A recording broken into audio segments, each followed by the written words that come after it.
मुख्यमंत्री देवेंद्र फडणवीस ने नागपुर में आयोजित सामाजिक न्याय विभाग के कार्यक्रम में कहा कि सरकार समाज के हर वंचित व्यक्ति को विकास की मुख्य धारा में लाने के लिए प्रतिबद्ध है। उन्होंने यह भी बताया कि संविधान निर्माता डॉक्टर बाबा साहेब अम्बेडकर के दृष्टिकोण को साकार करने के लिए राज्य सरकार विभिन्न योजनाओं के माध्यम से काम कर रही है। इस अवसर पर 755 दिव्यांगों को 2 चरणों में ई रिक्शा वितरित किए गए। इसके साथ ही 1000 महिला बचत समूहों को स्वरोजगार के लिए प्रति समूह 1 लाख रुपए का निधि देने की घोषणा की गई। आपको बता दें कि राज्य के राजस्व मंत्री चंद्रशेखर बावनकुले ने बताया कि प्रधानमंत्री खनिज कल्याण योजना के अंतर्गत लगभग 20 करोड़ रुपए सामाजिक न्याय के लिए खर्च किए गए हैं।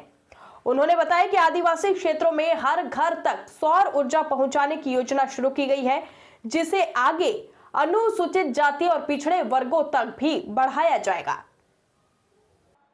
जी बंद पडली होती मागच्या काळात मी मुख्यमंत्री असताना आपण पुन्हा सुरू केली आणि त्या योजनेच्या माध्यमातून आमच्या अनुसूचित जातीच्या भूमिहीन लोकांना त्या ठिकाणी जमीन देण्याचा निर्णय आपण घेतला, वेगवेगळ्या प्रकारची मदत करण्याचा निर्णय आपण घेतला।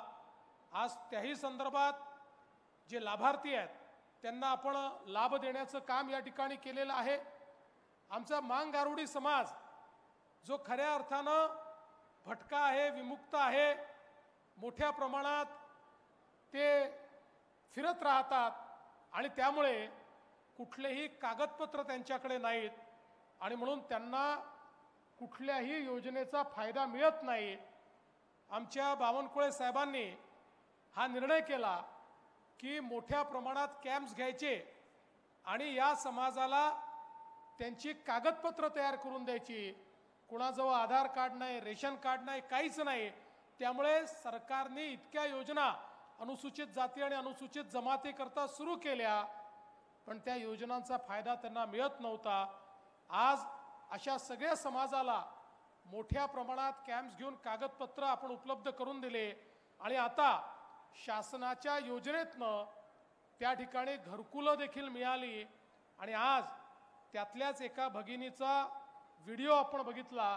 त्यांचं जे समाधान आहे, शेवटी आपल्या देशाला स्वातंत्र्य मिळून इतकी वर्ष झाली, पण जोपर्यंत समाजातला एकही व्यक्ती वंचित आहे तोपर्यंत भारतरत्न डॉक्टर बाबासाहेब आंबेडकरांचं संविधान हे आपण पूर्णपणे निभावलं अशा प्रकारे आपल्याला म्हणता येणार नाही आणि म्हणूनच त्या दिशेनं निश्चितपणे आपण चांगली या ठिकाणी वाटचाल केली आणि त्यांनाही घरकुल देण्याचं काम हे आपण या ठिकाणी केलेलं आहे।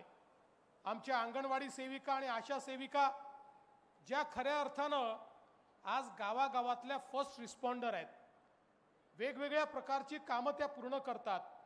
आमच्या बालकांना, लहान बालकांना त्यांच्या त्या ठिकाणी लसीकरणापासनं, शिक्षणापासनं, अंगणवाड्यांपासनं, त्यांच्या आहारापासनं वेगवेगळ्या सगळ्या गोष्टी या सांभाळणाऱ्या, आमच्या मातांना सांभाळणाऱ्या अशा प्रकारच्या आमच्या आशा सेविका असतील, आमच्या अंगणवाडी सेविका असतील, यांनाही आज आपण या जिल्ह्यामध्ये सायकल दिलेली आहे। खरं म्हणजे एक सायकल ही खऱ्या अर्थानं त्यांच्या गतीला वाढवणारी असते, त्यांचे श्रम थोडे कमी करणारी असते आणि त्यांना अधिक सेवा देण्याची त्या ठिकाणी ऊर्जा देणारी असते आणि म्हणून अशा प्रकारचं सायकल वाटप देखील आज आपण निश्चितपणे या ठिकाणी केलं, त्याचा देखील मला अतिशय मनापासून आनंद आहे। आपल्याला माहिती आहे की आपल्या संविधान अर्पण झालं त्या दिवसाला आता जवळपास आपला अमृत काळ सुरू झालेला आहे, 75 वर्ष पूर्ण झालेली आहेत आणि म्हणून आपण महाराष्ट्रात निर्णय घेतला की ज्या संविधानाने या भारताला एकसंघ ठेवलं, ज्या संविधानाने भारताला जगातली 4थी सर्वात मोठी अर्थव्यवस्था बनवलं आणि ज्या संविधानाचा उल्लेख करताना देशाचे प्रधानमंत्री माननीय नरेंद्र मोदीजी म्हणतात की मला गीता, बायबल, कुराण या कुठल्याही धर्मग्रंथापेक्षा या भारताचं संविधान अधिक प्रिय आहे। कारण ते सर्वांना समतेनं न्याय देऊ शकतं.